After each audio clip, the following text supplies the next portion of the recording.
it's not so much the alcohol, or it's the reality you're running from, not so much. I just think, oh God, you're kind of addicted to it. So once you remove it, it's not there. And it's, like trigger points. It's not a physical trigger. It's always a mental or emotional trigger that does it, not physical. So it's not the substance to me. It's the reality. You're addicted to running away from reality. Yeah, exactly. That's the addiction, escaping reality. And why do you want to do that? You're just afraid of what? Welcome to the 1000 Days Sober podcast. My name is Lee Davey. I'm not an alcoholic. I refuse to be anonymous. I'm someone that doesn't drink alcohol, and I spend every waking moment of my life helping other people do the same. Like right now. Boom! Get in there, my folks. Okay, what are we going to say? For those of you that care, I just got back from the plastic surgeon in Beverly Hills. Wow, makes me seem dead posh, doesn't it? More like the Beverly Hillbillies.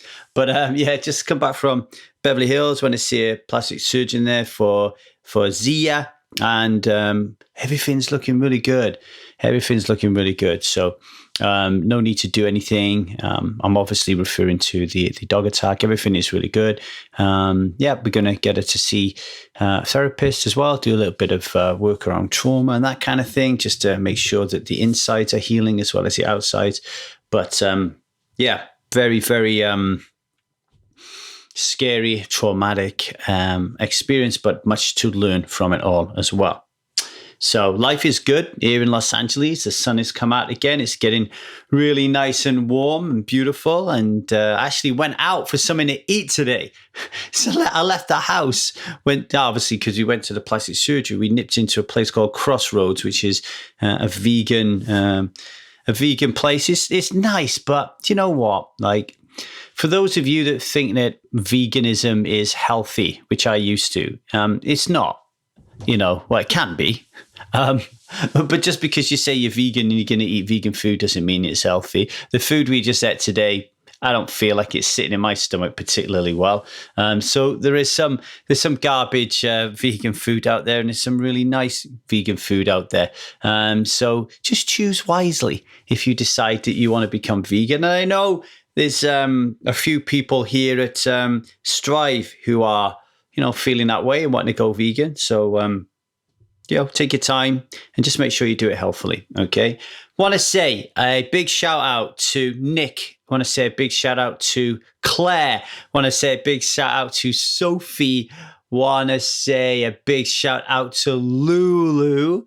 Am I missing anybody? Don't think so. If I am, I'll do it next time. All of you, welcome. They're all members of Strive at the moment. They're going through the Strive method for addiction, and they are really enjoying it, getting in there, doing the work.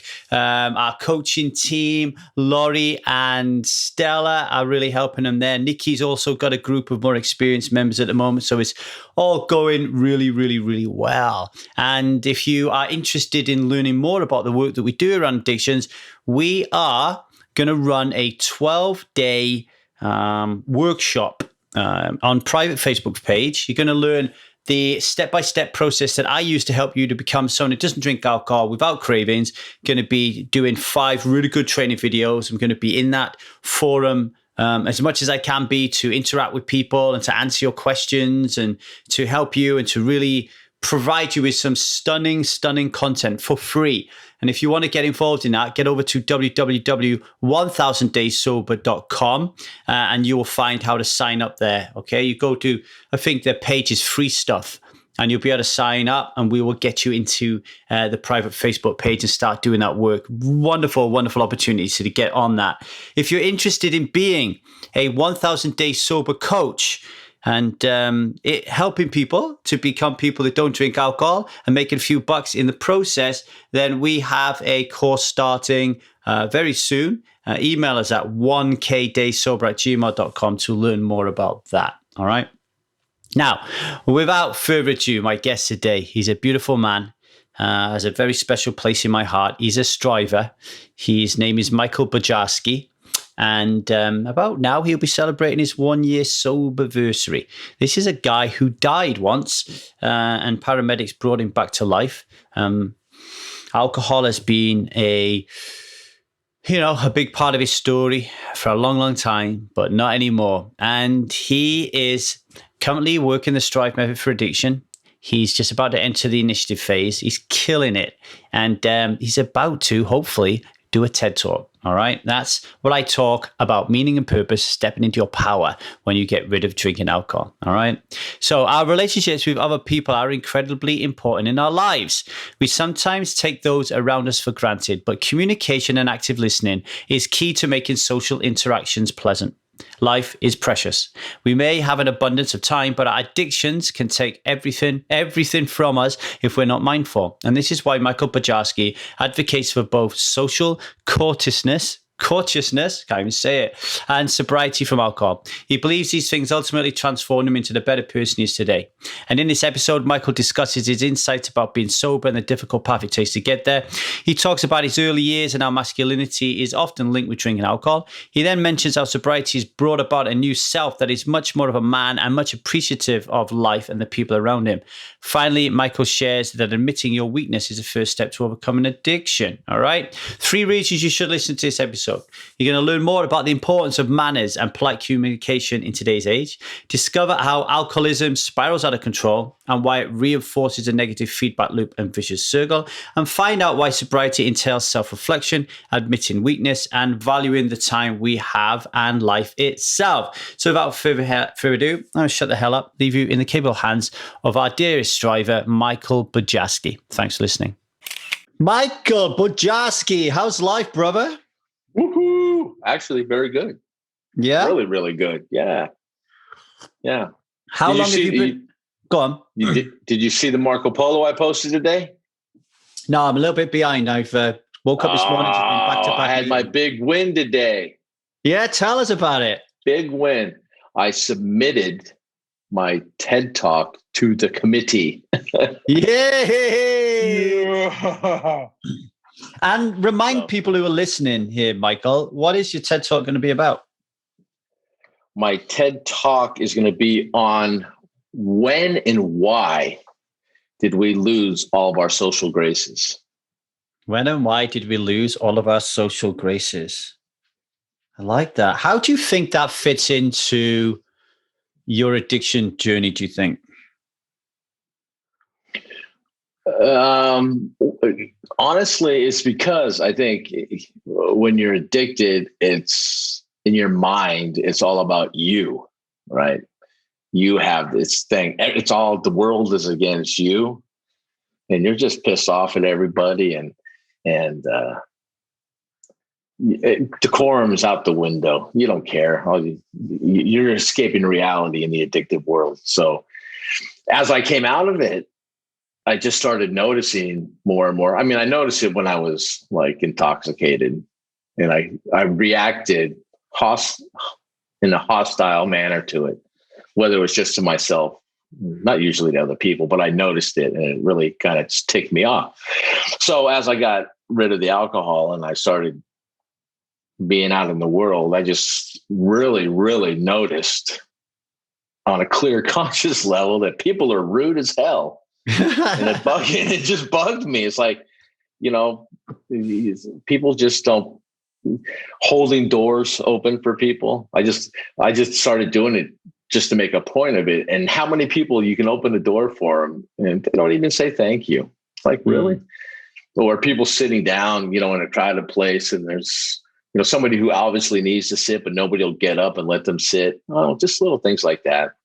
Or when you're asking for anything, when you're out, nobody says please and nobody says thank you or you're welcome. And I think it creates, there's a baseline of hostility in the world, anger, right? When we interact with each other. And I think, when we talk at people. We don't have a conversation. We talk at people and we don't listen. Actually, the other day, I just learned that, listen and silent have the same letters. I never knew that. Oh, right. Yeah. Well, when you think about it, they do. And, we just we're demanding, and we don't seek permission. Like when you want to talk to somebody, it's like, oh, can I do this? Can I do that? Well, of course you can, but may you really?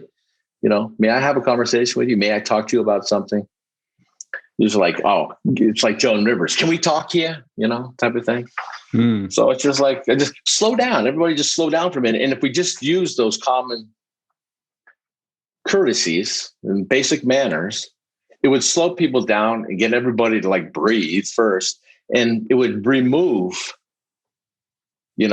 that hostility, I think, if we were just courteous. I just think we need to recheck ourselves. And if we just did everybody did that little thing, to quote, unfortunately, George Bush, it would be a kinder, gentler nation, so world. But I don't know. That was my premise for it. It reminds me of Melanie Joy, who's been on here a couple of times. She uses the word relational literacy, which we pinch and use in the Strive method. And she said all the world's problems would be solved if people were able to improve their relational literacy and just start to learn to communicate more effectively. And I think the gateway to that is manners. Yeah, it is, isn't it? That's what I think. It's simple. Everybody can understand it. It's not a complicated theory. I mean, like here at 1000 Days Sober and Strive, I'm always saying, hey, if you come here to stop drinking alcohol, what we do is much more than that. And that alcohol is just a part of it. But I don't think I've ever really had the right words on how to kind of like put forward my thought around this until recently, you've heard me talking about being above the line and being below the line, being conscious and unconscious. And I did a workshop yesterday, 5-day workshop with what they call the Conscious Leadership Group. Anyone listening to this, by the way, if you're leading companies or people, or, you just want to act more consciously, check them out. I'm going to give them a free plug, www.conscious.is, right? Conscious.is, I'm in. And the work they do is amazing. And then it just hit me straight away that actually what we're doing here at 1000 Days Sober is we're helping people raise awareness of when they are conscious or unconscious, which of course, when we were drinking, we were probably unconscious a lot more than we were conscious, right? But we thought we were conscious. Yeah. And an aspect of this, I think, is when we go to have our communications, even those trivial ones in the supermarket, for example, or Starbucks or whatever, it's being conscious, it's having those conversations from above the line. So it's like, hey, how are you feeling today? Right? Above the line. Like, I really want to know how you're feeling today versus, hey, how are you? Like below the line. Like, I'm unconscious. I don't give a shit. Like, it's almost like a mask on, mask off type of thing. Did that come into it when you was researching? Definitely. Recently you started doing that above the bar, below the bar. And it really is a thing because everybody, when you do things, me and Stella were talking about this yesterday. When you do things, if you're doing them right or you're trying to cut a corner, right? It's above the bar or below the bar. It applies to everything in your life. And so if you're going to do anything, I know that I used to build models when I was a kid, right? I was meticulous. I was patient. I developed my patience there. But as I started drinking and stuff later, I cut all the corners. It was way below the bar. Everything I did was below the bar. I could have been replacing a faucet in the bathroom or something, and I would just hack it and below the bar. But lately, since I've been doing this journey, I redid my kitchen. I hung a door, which I didn't think I could do. I changed out the replacement cartridge in the shower valve. Things I wouldn't have done, or I would have just been mad. I would have been swearing. And when I do things now, it's how many swear words did I use when I did? That's your metric. That's my metric. And quite honestly, lately, I never. In the last year, I very rarely get past 2, which is really good because everybody in my house knows that. Oh no, every other word is going to come out. It's going to be a swear word. So But it brings us to a point where, I'm trying to do things above that bar and do them right. Because when you don't do them right. So, yeah, well, we know when we know most of them. And I guess that's the beauty of Striving 1000 Days Sober, is to be amongst people who can point out when we think we're above the line, when we're not. That's the other, because like there is still, it's a massive leap, I guess, from being like, let me think about how to. So I often fall into the trap of being very binary in my thinking around my drinking and my non-drinking. So I say, I was unconscious and a zombie when I was drinking, and now I'm not. Well, of course, that's not true, right? There were times when I was drinking where I would manage to be conscious, and there are times now that I'm not drinking that I'm very unconscious, right? Well, what are you being unconscious about? See, because a lot of times I find myself now, I'm like unconscious, but I'm in that zone. I'm doing something, and I'm just rolling right through it really good. So that's a good unconscious, versus before it was like you're like a hiding unconscious. You don't want to know type of thing. I'm talking more about like how, I could tell you. Yeah, I could tell you right this morning, I've had very little interaction with human beings physically because I've just been on calls with people. But I'll give you an example of where I was unconscious this morning. And me, I like to push the edges, and really, that's one thing that I want to help people in terms of coaching and stuff, is really go to the edges. And this is one of those. It's where, Zia's, I get up with Zia, and I'm making her breakfast, and I'm making my breakfast, and then getting her ready for her online school class that she's going to do for 30 minutes that she really likes. And she does it. And then I have a client, right? So I say to Liza, look, I'm just going to go and prepare for this client, and I could see that Liza was a little bit angsty, a little bit below the line.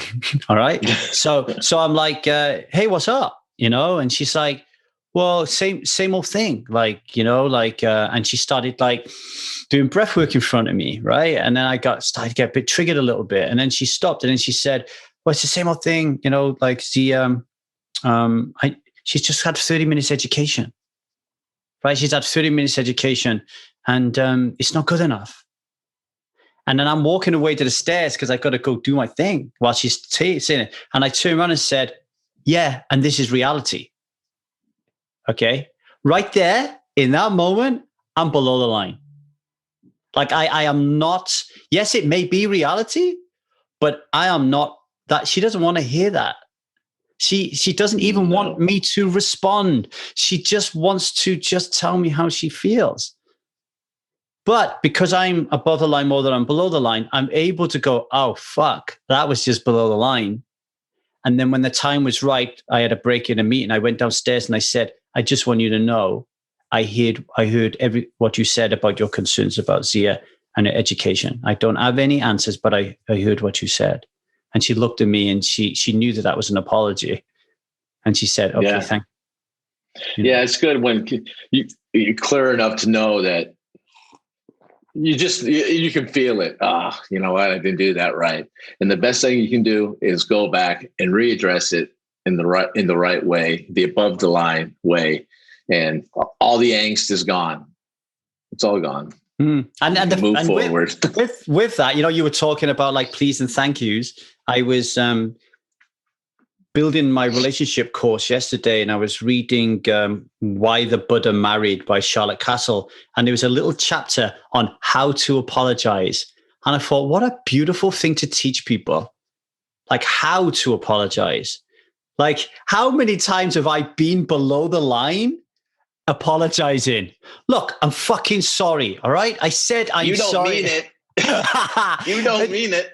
Yeah. Liza would say your tone, your body language, like everything, just don't do that. Like, don't bring that shit to me. And what the fuck are you on about? Right. So like my dad never apologized to my mum in 40 years of marriage. My mum tells me, well, what's that all about? There's a will there maybe, but there's obviously a skill deficit there as well in something that we perceive to be as simple as an apology, right?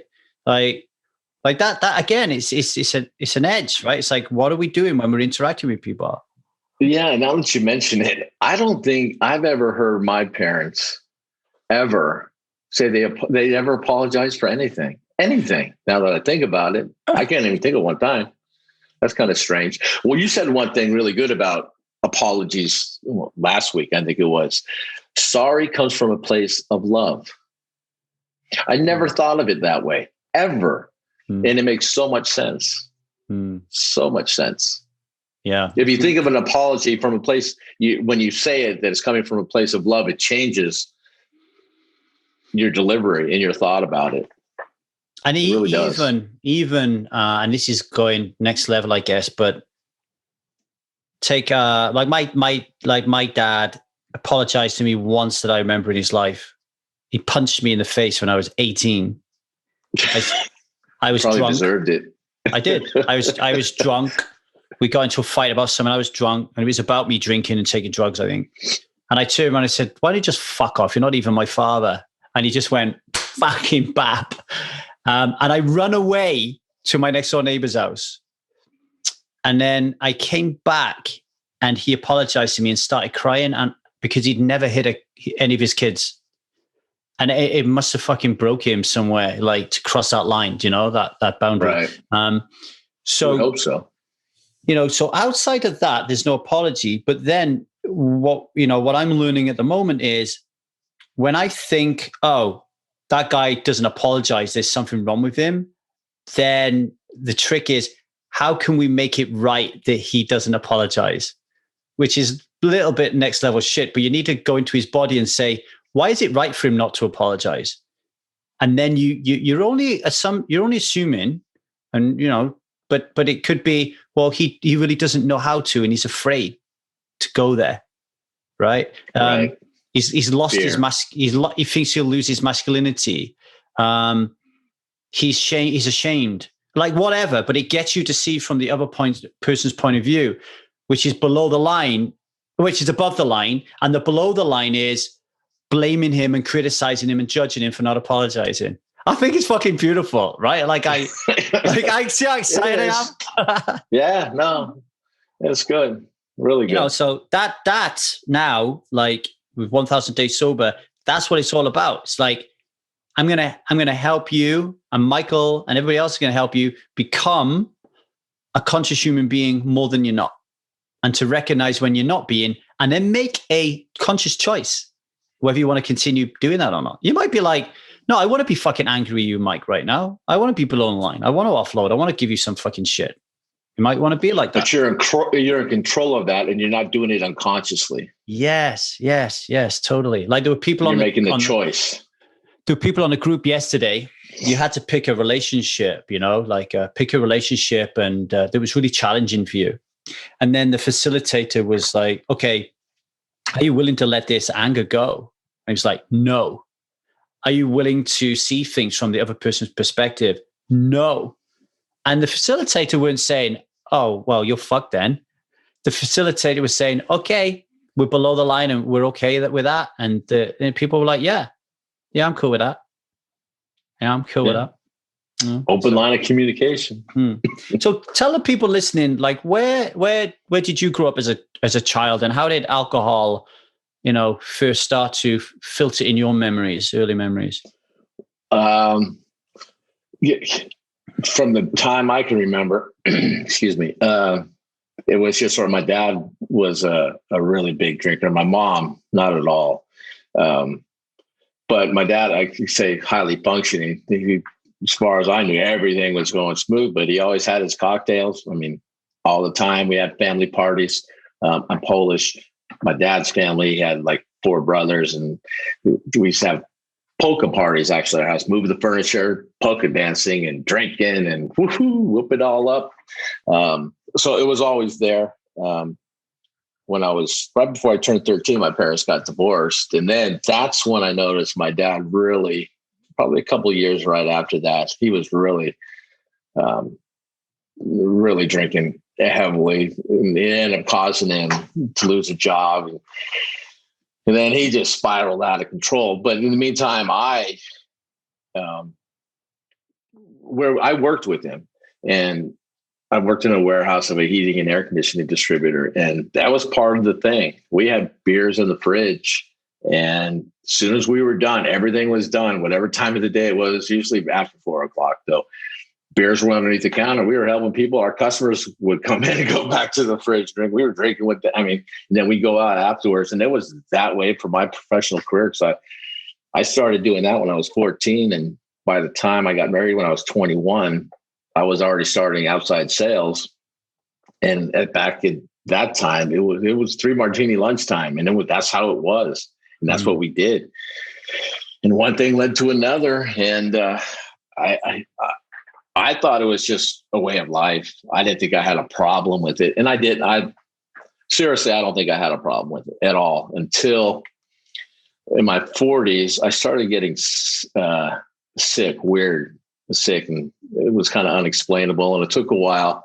Then I had a heart issue that almost killed me.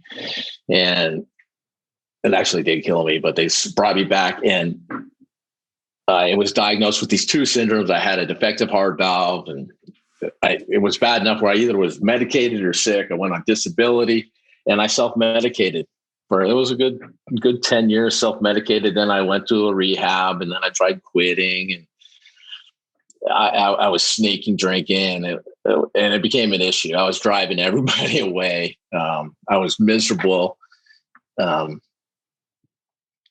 And then a year and a half ago, I had my heart surgery, and you'd think you'd stop drinking after that. Well, no, my wife was home for me for a couple months after that. And as soon as she went back to work, I started drinking again. Well, I drank for a couple months, and then I started listening to your podcast, and I quit on Thanksgiving that year, and I started that intensive in December. And I was good. I was really good. And then towards the end of January, I started drinking again. And then on February 15th, I made the choice. It's just this has got to stop. I'm going to kill myself here. What am I doing? They opened my chest and worked on my heart. What are you, dumb? How stupid are you? And so February 15th, knock on wood, it was the last day February 14th was the last day I drank. Valentine's Day. Nice. Valentine's Day. I was supposed to take my wife out to this beautiful dinner. I had this whole thing planned out, and nope, I got tossed instead. So I just stopped the next day, and I've been alcohol free since then. And here I am with you. Coming up to a year. Coming up to a year. And who would have, I swear, in my life, I had a lot of plans in my life. I was successful in everything I was doing prior to that, but I had, plans, and I just blew them all off. And to be as far along in what I'm doing today than I was a year ago is just freaking amazing. Yeah. Yeah. Thanks to you. You deserve it in the group, and to everybody in the group. You deserve it all. And I'll take that. But throw it right back at you and say that, for every single person that comes in 1,000 Days Sober, it's really just helping them to discover the power within themselves, and them being, holy shit, I can fucking do this, So, kudos to you. A lot of ground to cover, but I want to go back to the beginning. This bonding with your father, over drinks. How important was that for you, do you think, in terms of your decision to drink and going for this, this whole masculinity thing and going from that transition from a boy to a man? What was going on back then? It was all about that. I thought, I don't know. It was the environment I was in. It just all the guys, it was construction, the guys, they drank, and it was part of being a man. And to be able to go out and have that 3 or 4 martini lunch or whatever your choice of drink was, and be able to function and go work, and handle your business, and, be able to handle your alcohol and outdrink everybody else type of thing. Do you keep up? And it was a big part. It was a huge part of my identity. Even when I was playing my adult life, sports, playing competitive softball, drinking beer. We go play in a tournament down with travel, and get these big sports complexes that they had bars in the sports complexes, and in between games, toss back a couple pitchers and go out and play. And then you play 6 games in a day, drinking the whole time. You go out and play softball, you play good, compete. And I felt pretty damn good about myself about it until I didn't. And then it just snowballed, and it took a long time to figure out that I didn't need that to be who I was. And I wasn't being who I was because of it. And it's the great unknown though. You get comfortable and you get on that track and you're all good with it until you're not. And when you try to get out of it, you try to break it, you're scared. You're scared. You have to admit that what you're doing wasn't right. You have to admit to yourself that you don't have control over something that everybody around you does and participates in. It's very humbling. But if you face that fear and that unknown, and you can get yourself a little time under your belt and become somebody who doesn't have the substance in your body that alters reality, what life really is. You get past that, then all of a sudden, like I was telling Kim, that new spirit is born, and it starts crawling, then it starts walking, then it starts wanting to run. And once it runs, it's quite a ride, and it's a beautiful thing. It feels so good. It just does. It's the only way I can describe it. It feels great. So when it goes, and it has, I'm more of a man now, 1,000-fold than I was back then. Yeah, I identify with that. I actually thought I became a man when I stopped drinking. I didn't realize actually that 10 years after stopping drinking, I'm finally becoming a man. Liza, last night me and Liza were talking downstairs, and she said, come and talk to me while I floss my teeth and brush my teeth upstairs. So we're in the bathroom and we're talking really quiet because we don't want to wake Zia up. It's like 1 o'clock in the morning or whatever. And we were talking about progress we've made as a couple and as individuals. And she said to me, the biggest difference for me right now is I think I know now that I'm married to a man.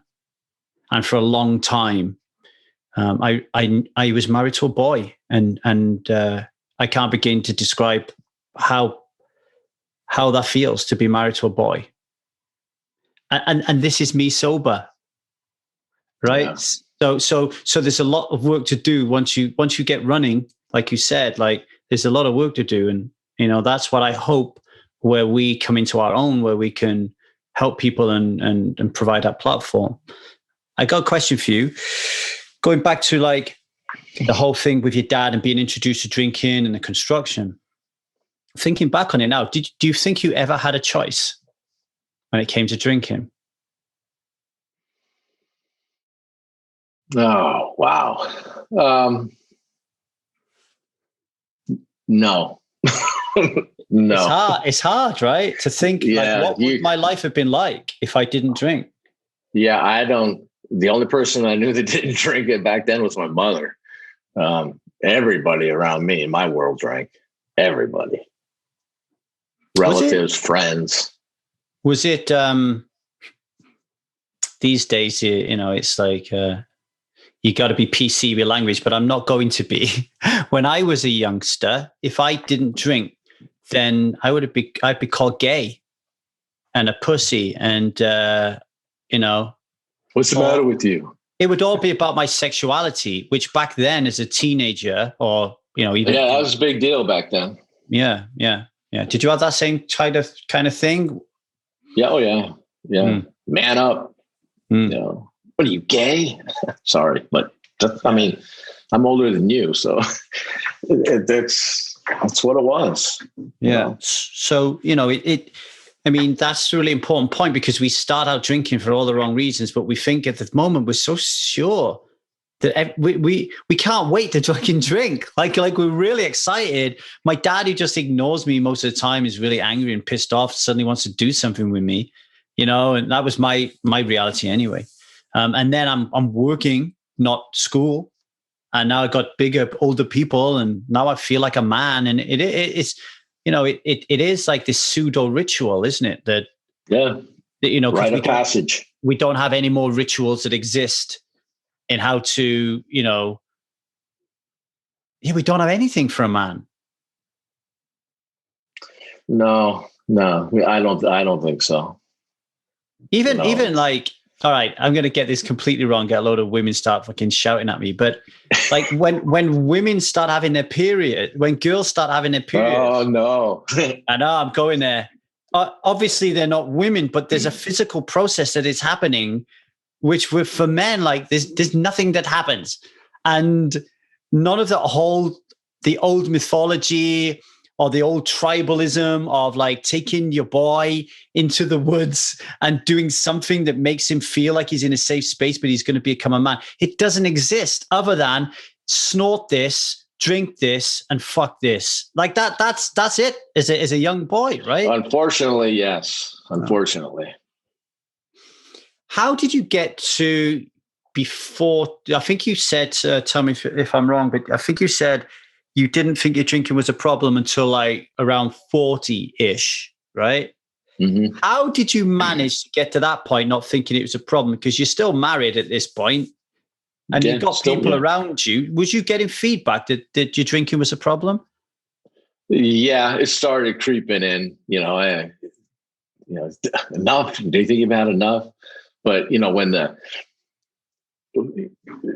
I used to bring home a bottle of wine every day for dinner. I mean, that was just, and that's before stopping and having a drink or two, and then coming home having wine with dinner, or even coming home and having a drink or two.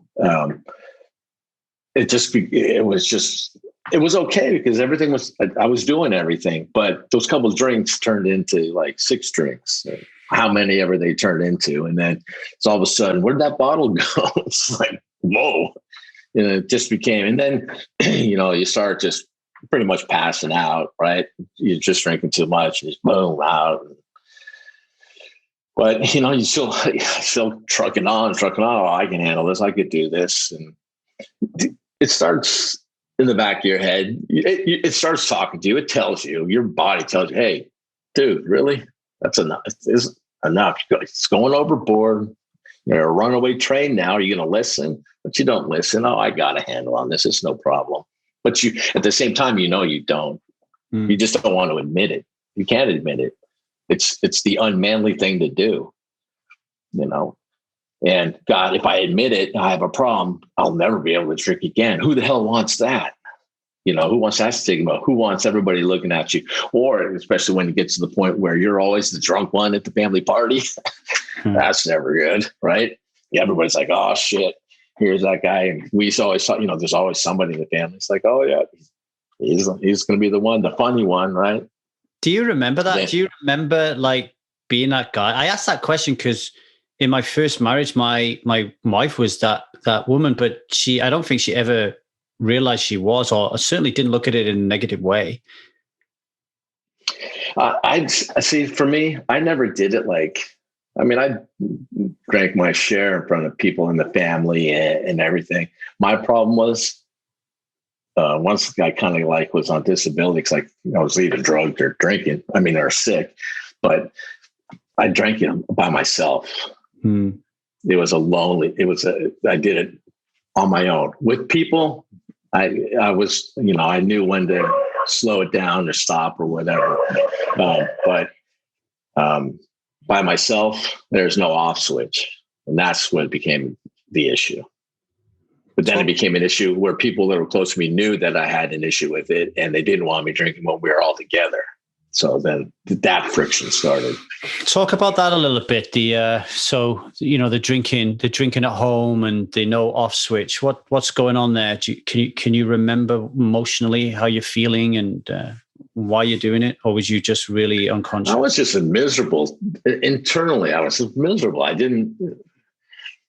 wasn't productive. I had no direction. I tried to do things. I never completed anything. I never followed through. All the telltale signs, really. And you just start wallowing in your own damn pity, even though you say, I don't have no self-pity. Oh, that's what I did. I just wallowed in myself. And I had a convenient excuse because I had a medical condition. Didn't make it right, and I played it up, and it enabled me to do what I did. And I thought I was hiding it from everybody.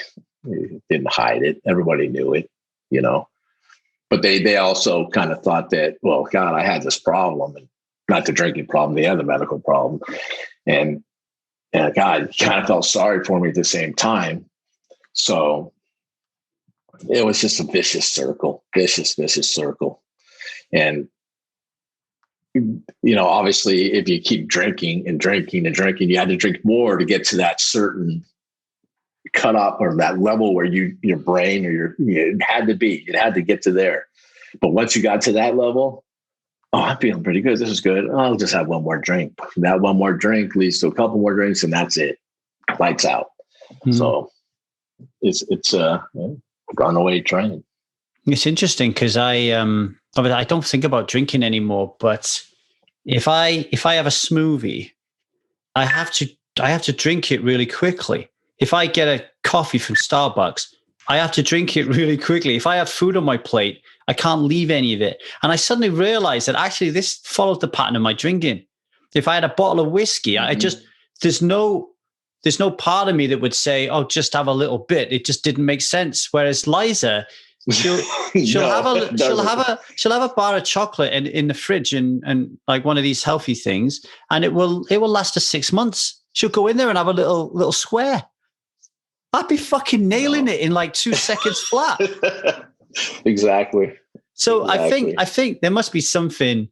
We don't talk about biology and all that kind of stuff a lot on 1000 Days Sober. There must be something there, in terms of a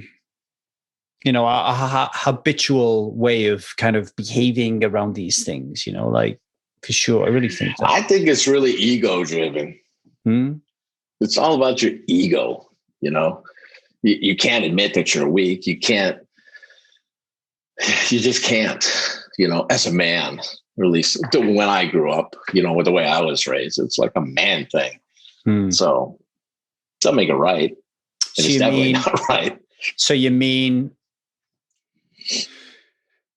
you get knocked sideways by this disability and you don't want to appear to be weak and you don't want to fail. So you just self-sabotage. Yeah. Because at first, when I was feeling sick, to get enough energy up, I got that lift from drinking, give you that, I could power through this. Then you get to that point and you start coming down, you drink a little bit more to maintain it, to always maintain it until it became where you're not maintaining nothing. You're just kind of drowning the pain or drowning your whatever. You don't want to face this. You don't want to face that. You just hide. You run from reality. It's not so much the alcohol or it's the reality you're running from, not so much. I just think, oh God, you're kind of addicted to it. But once you remove it,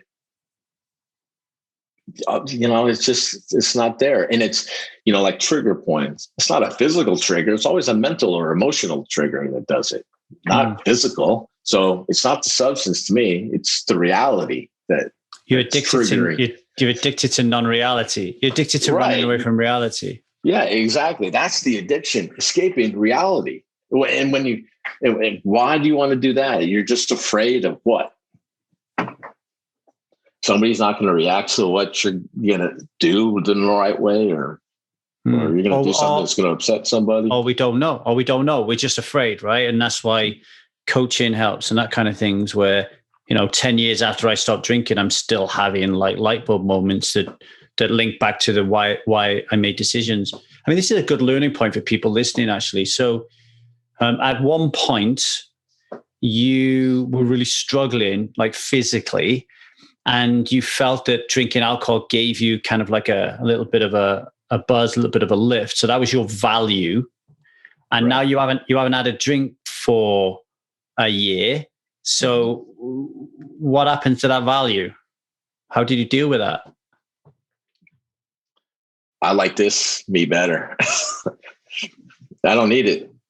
I have too many things to do. You know what? I was reading it. I actually posted it on the community last night, the thing about time. I don't know if you read that or not.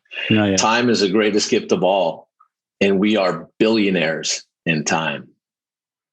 You know, how are you going to spend yours? Yeah. That's the way I look at it. Yeah, it says in there something about not what your average age is 78. You know, how much time's left? Would you want to be rich at 78, or would you rather be poor at 20 right now? You know, I'll take poor and in debt at 20 than being, 60 or whatever I am now. So it's Simon. I was thinking, back to reading that scared the hell out of me. Oh, the average age is 78. I'm going to be 60 this year. I only have 18 years left then. You know, I'm on the clock. Well, I better damn do something because I just pissed away 10. So. All right. So what you're saying then for people listening is, at one point in our journey, we think alcohol provides us with short-term value because we're getting some sort of buzz out of it that kind of peps us up when we're really struggling. But then when you switch your perspective on value and you think to yourself, well, hang on a minute, if I keep doing this, then long-term, I'm wasting my life. Like I'm not able to get it's like an upper limit problem, and the alcohol is self-sabotaging you from getting above that limit. So I need to be physically healthy in order for me to live my life. And alcohol is preventing that from happening because I keep drinking it, and it's keeping me physically at a disadvantage. So long-term, there's no value. Like long-term, I need to get rid of this out of my life so I can start living my life. And the reality is, I'm sick right now, and I'm going to have to do a lot of hard work and a lot of tough things to get myself in physical shape, right? Mm-hmm. Definitely. You have to. Unless you just... it's precious. God darn it. This is, from what I've been through, life is freaking precious. And I really seriously could not be sitting here today talking to you. I mean, that's a fact for me. And you should want to take this time. We were all put here for some reason, no matter how small, how large. And quite honestly, my drinking was part of my image. I was honored to be that guy, buying the drinks, pushing the party, and I was there. I loved it. It was my cause. But then at the same time, what was I contributing? What positive things did I contribute to the people around me and to life, to the universe in that state all the time? And when you're being clear now, it's just like, God, no, really nothing. Yeah, I did things in life that helped people and I enjoyed doing it and all that. But no, I still was wrapped up in that, my ego and the image that I was trying to portray, the costume, the mask, whatever you want to call it. But now, this is it. This is what you get. And I'm okay with it. I'm really okay with it. And so far, everybody around me is okay with it. And that's what's important. That's all that matters now. I want to touch on that actually. But before that, one more point on breaking through, going from, I have this picture of you just in a fucking chair, not giving a fuck, drinking. Like that's my vision right now, right? So how'd you go from that to like on the verge of doing a TED talk? Why are you able to switch your perspective on value? And there's people that strive 1,000 days sober listening to this who are still in the stuck phase, are still really struggling. They've been here. We got some people that've been with us for a year, 2 years who still cannot get past that phase. What's the difference, do you think? Realization, awareness, consciousness. Yeah. It's just like a little, think of it as an experiment. Don't drink for 90 days. And if you don't drink for 90 days and after 90 days, your life isn't better, then you got to go deeper. You got to dig deeper. And there's something else going on because there's no way it's not better. And there's no way you're not enjoying yourself more. There's just no way. There has to be a deeper issue because you just start doing more. Your brain is like firing on all cylinders. And why would you want to turn away from that? I don't have enough time in the day to do everything that I want to do now. Before, I'd make time to just drink and go wallow and watch the tube. I'd, put on some tunes, listen to music. And now it's like, God, I get up and I'm ready to go and do it. And before you know it, it's dinner time. And I'll know, I want to get a couple other things in. Oh, crap, it's already time to go to bed. I don't want to go to bed yet.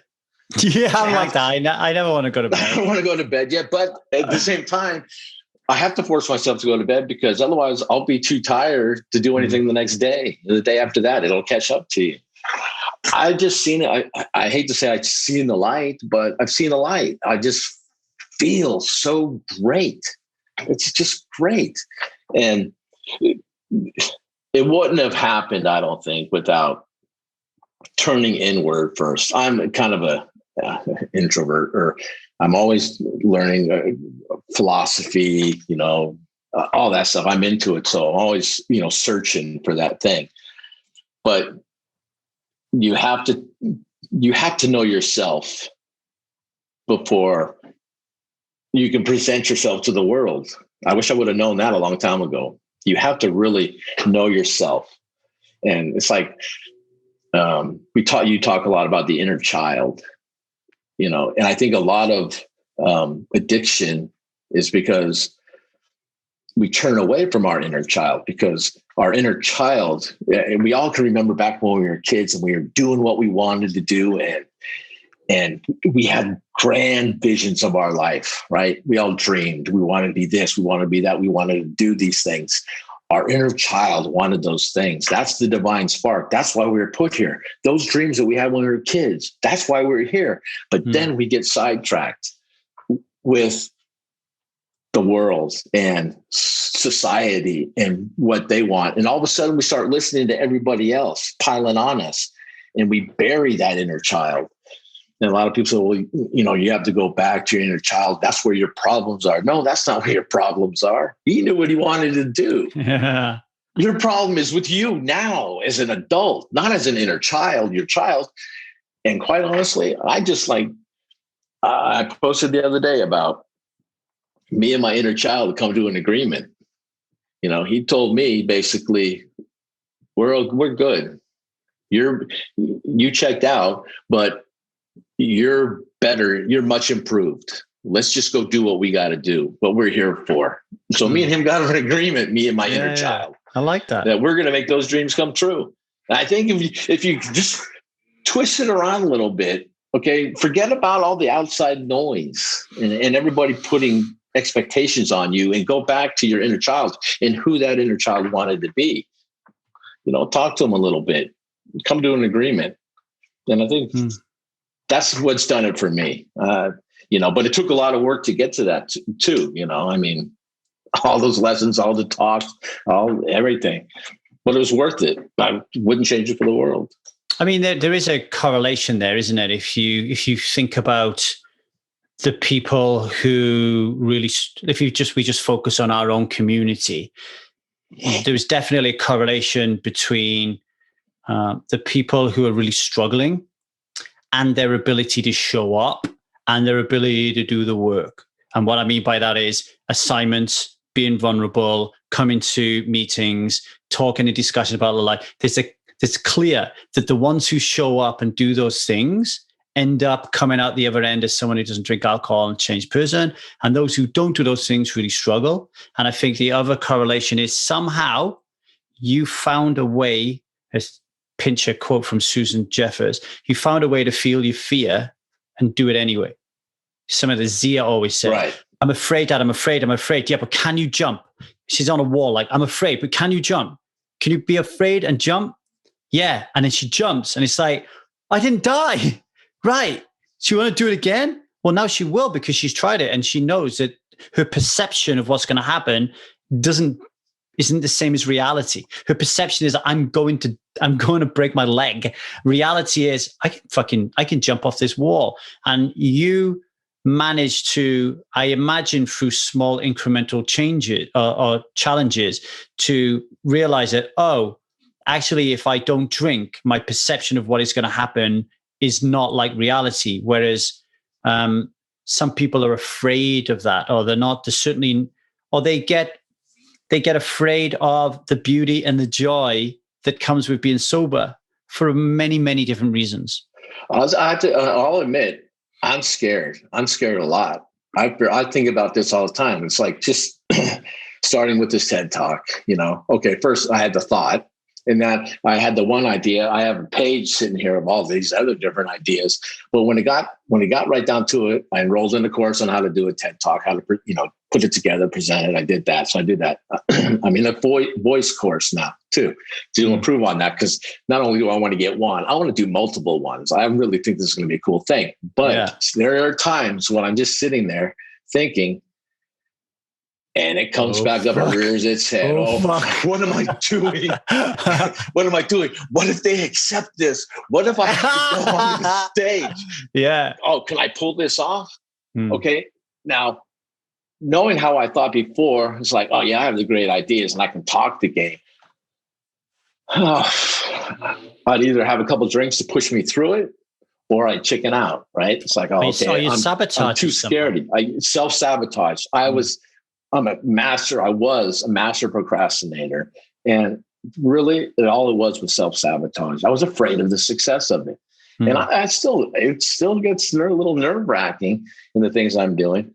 But now it's just like, what's the worst going to happen? They say, no, okay, I'll just do a different one. We'll try that. But every little step that I've taken, it just opens more stuff. And even if you get knocked back a little bit, it still opens another door, and you just you just keep going. The fear is still there. It's just like hugging it. You just got to hug it and acknowledge it. And once you acknowledge it, the worries go away and you just go forward. Yeah. And look at it differently as well. And just, like you were saying that you had a conversation with your inner child. It's almost like I'm reading a book now called The Language of Emotions, written by an empath. And she said, you really need to get to know your emotions intimately, have conversations with them. Hey, fear. Whoa, what's going on, dude? And I always say this to people, the movie Inside Out on Pixar is really, really great to watch when it comes. Have you seen the new one, Soul? Yeah, I did. Yeah. Yeah, I love that movie. I was like, see? Yeah, I like these type of things. They do a really good job of explaining what we perceive to be complex issues, and then these animators just show you that no, there's a real easy way to get this. Very basic. Yeah, I just don't understand why it takes so long for people to figure all this out. Why aren't some of these things part of your education? Why don't they talk about? Do you remember a class in school on how to have a good conversation? Do you remember something of, you are going to be afraid sometimes? Now, wouldn't that be a great subject for a composition in an English class? I mean, just to talk about it even would so help people as they grow up and they face all these obstacles and they turn to substance abuse or something, to try to think it's going to be better, and it just gets worse. Well, that's why it's really important on us as parents to sort our shit out and to teach our children the things that they're not being taught in school. I mean, this is how unconscious I was when I was drinking. And this is largely due to my environment as well. But I would never have imagined of thinking about what school to send my son to. That this was his school. That was it. That was my thinking. To put him in higher education, or to put him in a place where they maybe do ask those questions. And I'm pretty sure we get those exist right now. You have to pay a bit of money to get into them. And me and Liza would definitely be doing that research now with Zia. But with Jude, I would never have done that, because my mentality was, I'm a working class scumbag. I do not send my kids to a private school because I'm a fucking man and I'm no pussy, and intelligent people are pussies. Like all this kind of like brainwashing, which is all linked. It's not just the choice to drink. It's linked to how I show up as a husband, how I show up as a father, how I show up as a friend, how I act on the football field, how I am a leader in business, how I'm an employee in business. Like it's massive. So like when you come through the other end of what you're doing now, I mean, you're really just starting your journey, right? Really, you're just coming up to starting blocks, right? But you know what I mean? The baby. Yeah, your impact now on other people around you, your wife, your grandkids, people on Stride, myself, it's incredibly different compared to what you could do, like when you're drinking. It's very, very, very different. What is, I mean, you did what was called, the Strive method for addictions. Now it used to be called the life-changing experience. It was the intensive. You did the intensive. You're now going through the Strive method for addictions. What is it about you? What is it about it this worked for you, do you think? It's an honest reflection of your innards. It really is. I mean, if you take it seriously and you absorb it and you take a second to do the exercises and answer them honestly, you get a great picture of yourself, and you're able to resort your life and your priorities and look at it as building a new foundation to build a new house. People move from place to place to place, but they're the same people. But we need to sometimes tear down something and rebuild it to do it. And that's what the thing does. It doesn't tear you down, but it just makes you tinker with it and find things and it just helps you. It just brings out, it gets rid of the garbage, gets rid of the stuff that you don't need, and focuses you on who you are and what you can possibly be, and gives you a solid footing, something to stand on and to go places. Talk a little bit about Strive, the support system, the community. How has that affected your life? Oh, it's great. I don't miss a call. I have actually a call with other members, on the side of the scheduled calls. We just do them on our own, because they're just great. We just have a great time. We can talk about anything, good or bad. If somebody's having issues, the Marco Polo thing is great. You have your groups, but we also have people have their individual connections with other people that you end up helping each other, helping different people that you never thought. I never thought a year ago I had friends all over the freaking world now. Yeah, it's really cool, actually.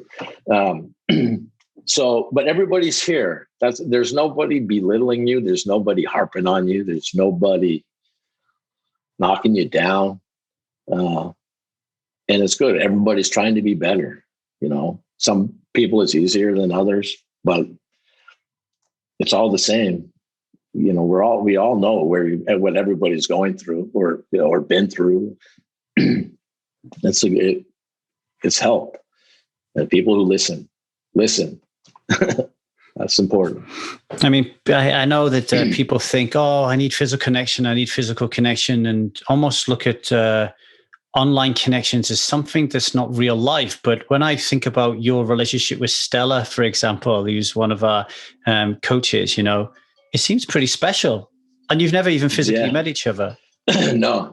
Me and Stella talk all the time. In fact, that's one of the calls every Wednesday and Friday sometimes, until you started the Facebook Live. We do Fridays too. But we're Marco Polo and back and forth all the time. Really important. All the time. She's great. She's one of the extraordinary special people in this group. So why should they join us? There's lots of different places out there that you go, the AA and other people. Why would you advocate they come and join our little group? Well, one of the reasons I did it is because you could do it at your own pace. You could face your own demons on how you do it. A lot of other places, I don't know. I've done the rehab thing. I've done the AA thing, and they're just, it's all about quitting drinking, but it's like all like willpower, and it does nothing to change you as a person. AA, you give it your the higher power thing, because you can't handle it and you're always in recovery.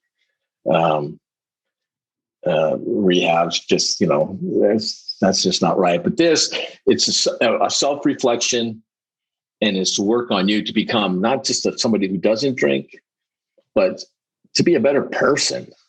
You're just a better person, and to open yourself up to the possibilities in life and what life really is, the reality of what life is, and give you the tools and the means to handle it and to grow yourself. It's a never-ending learning experience. Well, there's no pressure. There's no pressure either. I'm glad that you did it. I'm glad that you joined us, and you're, part of the beating heart of our community, and people are now learning from you, and that's really good. Congratulations on your 1 year sober. I know it's just around the corner, so huge congratulations to that. And thank you. Mike, because of you. It's because of you in this group. And somehow I will, if I get to that TED Talk stage, I will drop my personal life coach in Lee Davies. Thank you. Everybody's going to be going, who's that? What? Who's that? Yeah. Maybe you'll inspire me to pull my finger out my ass and be brave enough to do one myself, Mike, when I see it, You could do it. You could do it. Mike, thank you for joining us. Really appreciate it. You betcha. Thank you. If you want to be somebody that doesn't drink alcohol or recover from any other addiction, improve your relationship with yourself and those that you love, or just want to learn to live a more conscious life, then here is what we can do to help you at 1000 Days Sober. Number one, we have a Strive subscription service, okay? So you pay a monthly fee, you come and join us, you come into our community, you get access to all our Marco Polo groups, you get access to our Kajabi group, you get access to content that you will not see in the public sphere, mainly by yours truly, but by other people in my network of friends as well. What else do you get? You get access to a weekly coaching call with myself, so you can get coaching, a one-on-one coaching with me on that weekly coaching call, and you get money off various different workshops and invites to lots of other free stuff. So that's our subscription service. You could do group coaching programs, okay? Right now we have 2 group coaching programs, both called the Strive Method. The first one is addictions, okay? And they last for 6 months. The relationship course also lasts for 6 months. We've got Strive Method for addictions, Strive Method for relationships. There are workshops, okay? Or you can work with me personally one-on-one, okay? You can work with me personally one-on-one. And if you want to get involved in any of that, then just head to www.1000dayssober.com and you will find everything that's going on there, okay? We have pages there on the website which will direct you in the right place and how to get hold of me, including a workshop space there as well. We're always running workshops, so you can sign up for those as well. Last but not least, if you do love this show and it has changed your life and you want to change the life of somebody else, tell somebody about it and rate and review it in your podcast provider. I would really appreciate that. If you want to just reach out to me, ask me a question, just email me, 1kdaysober.com, at gmail.com. Much love, everybody. Bye.